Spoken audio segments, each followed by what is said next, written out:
Let's talk about now embolism. When we define an embolism, basically it's any intravascular mass. Now we have to go back to physics. What do we define a mass as?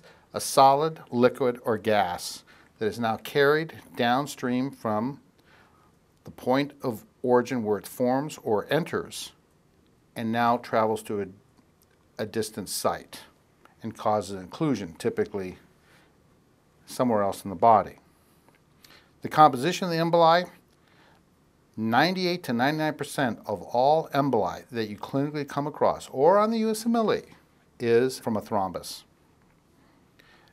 Other sources of emboli is when you have complex plaques of atherosclerosis. These plaques, because of the constant flow of blood and the variation in pressure when you're going through systole and diastole, and if you have hypertension, further bariatrial trauma, you can loosen these very brittle plaques. They can now break off, and we have atheromatous emboli and causing occlusion and infarction. Fat emboli, when you think of bone fracture, especially in adults because that's fatty marrow, or you have large crushing soft tissue injuries like in the pelvis where you have a lot of fat there that can now be released. Bone marrow emboli, obviously fractures, especially in children. Remember, the bone marrow is going to have hematopoietic cells in them, but as you're an adult, the extremities are going to be fatty marrow, not with hematopoietic cells. So when you have rib fractures due to CPR in older people, we often see at autopsy bone marrow emboli in the lungs. Gas emboli, where you can get gas introduced in things like nitrogen and oxygen, can occur. There's a condition called, for those that are divers, will know about this. We call it decompression sickness of the bends. That's an acute form. A chronic form of air embolism is called Caisson's disease, which we'll describe in a moment. The bends, remember, if we go back to the composition of the atmosphere on Earth, it's composed about 19% oxygen, and the majority is nitrogen gas. So if you're a diver, you're going to go from an atmospheric pressure of 1 on the surface, and as you go deeper, the atmospheric pressure will increase, driving the gas phase of nitrogen into the liquid phase. And every diver will tell you they do not come up too quickly to the surface because that nitrogen gas can now go from the liquid phase to the gas phase and now can form these bubbles. And these bubbles can act as a substrate for fibrin being deposited and then producing occlusion and causing decreased air, or in this case oxygen, to the muscle, and you're trying to use the muscle and it starts cramping because you start releasing calcium and you get the bends, and it can be very painful. And that's why divers are always taught what? To basically stay below the surface, about 15 feet below the surface for about 10 to 15 minutes for this equilibration going from the liquid phase of nitrogen to the gaseous phase. Caisson disease, Caisson was a underwater chamber that was used to build bridges like the Brooklyn Bridge in New York. And so these workers would go up and down in these chambers. And because of that, they would get chronic air emboli leading to avascular necrosis of the femoral head or bone infarcts because of these air emboli. And again, nitrogen gas can come out in the vessels. Now, can you get regular air in somebody, in you and I, get an air emboli? Well, I've done a number of autopsies where people have decided, because they want to go to the bathroom in a hospital where there's a central line in, which is going in your superior vena cava, they decide to pull it out without any supervision or standing up. Because of the negative pressure in the chest and plus their breathing, the atmosphere can be taken into the superior vena cava, go into the right chamber of the right side of the heart, where it gets basically churned around like a blender into small little bubbles. Now it goes into your lung, cause occlusion, and you die 2 to 3 hours later. And so when you take out a central line, you always have the patient lying down, and you produce pressure as you pull it out to avoid bleeding and promote hemostasis, and also not allowing air to get into the intravascular space. Composition of emboli. Other sources, obviously at labor and delivery, you worry about amniotic fluid. It's a rare condition that can get into the intravascular space. It's a complication of labor. If you don't have, obviously, the rupture of the membranes prior to delivery. It can get into the maternal circulation. And what's going to be the problem is that there are a number of substances in the amniotic fluid that can be vasoconstriction, like in the pulmonary circulation. But remember that the amniotic fluid contains a lot of desquamated squamous cells from the fetus. Since remember, the fetus is swimming in its own pee, very special pee, by the way, from the kidneys, that it's taking a bath, and all these desquamated squames are floating, and so if they get into the maternal circulation, they can get into the mother's small vessels and lead to a unfortunate event of peripartum death. Because remember, what are the signs and symptoms of a pulmonary embolus?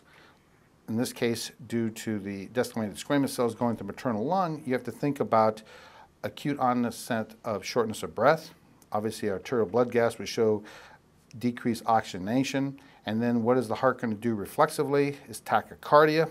And then you may even have acute chest pain because you have diminished blood flow during diastole to the coronary circulation, producing angina pectoris. The amniotic fluid can also damage the endothelial cells and lead to DIC. And remember, what is the way in which malignant tumors spread? Is through lymphatics as well as hematogenous, and they can also lead to obviously tumor emboli and travel to organs like the bone or to the brain. Talc emboli, this is drug dealers like to increase their profit margin by taking heroin, for example, and taking a similar compound that looks very similar to heroin is baby powder, and the talc, which is a foreign material, can now, when you inject it, can get into your lungs and produce pulmonary emboli and cause interstitial lung disease. Well, when we get to the cardiovascular system, you think of infective endocarditis, where you have vegetations on the surface of your valves, the chordae tendineae or endocardium, and these vegetation can break off and now travel with bacteria, and you develop septic emboli throughout the body. In other words, you become one big abscess. Now, an important embolism is pulmonary emboli, or PE. Why is this important to know, not only for this exam, but clinically, is that it's often a silent condition. And why is it silent? Because you can't feel the formation of thrombus and or feel it break off and travel into your lungs and causing occlusion. And it's the most common misdiagnosed in hospital patients. Why hospitalized patients? Well, it could be convalescent patients, because what are they doing? They're bedridden. So it's going to satisfy one of varicose triad of stasis of blood. And it can be found in hospital autopsies as well. You can find the presence of a pulmonary embolus that may have been missed clinically or was not consequential in terms of the patient's signs and symptoms during the patient's hospitalization. In terms of pathology, most pulmonary emboli arise from the deep leg veins, and we have deep leg vein thrombosis. You can also see it in other places. I've done one autopsy of a patient where the venous plexus on the prostate was the source of a thrombus that broke off and become embolic. And then the uterine veins around the uterus could also be a source, and it's fairly rare. But it's the most common source is the deep leg veins, or DVT. Obviously, if you have some patient who has a atrial fibrillation with the right atrium, you have wall motion that's hypokinetic, and it can increase the likelihood of stasis of blood and thrombus formation. And the right side of the heart is always checked at autopsy to make sure, as well as on a echo to make sure that there's no issue in terms of thrombus forming and then breaking off and becoming a PE. The diagnosis, you can look at the VQ scan mismatch in terms of ventilation and perfusion.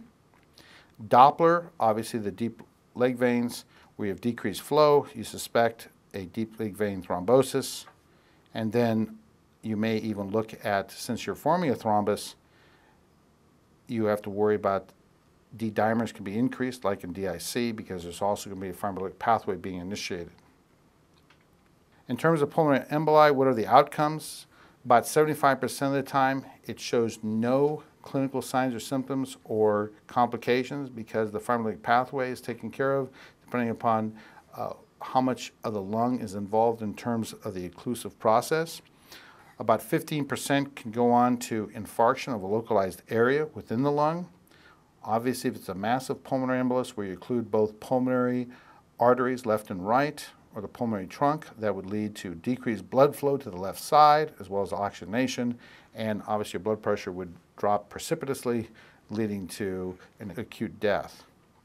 And then for those that are showering the lung with small fibrin platelet thrombi and going to the small vessels, the lung has time to now go through the process of organization and recanalization, where basically you've occluded the vessels, so you're going to increase peripheral vascular resistance in the lungs, and it can lead to pulmonary hypertension or secondary pulmonary hypertension, and then lead to cor pulmonale.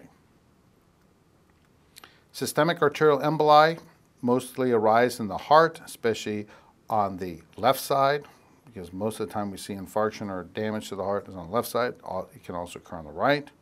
And most arterial emboli cause infarction. And the common sites of infarction, obviously it's traveling from the heart, go to the lower extremities, your toes, your feet.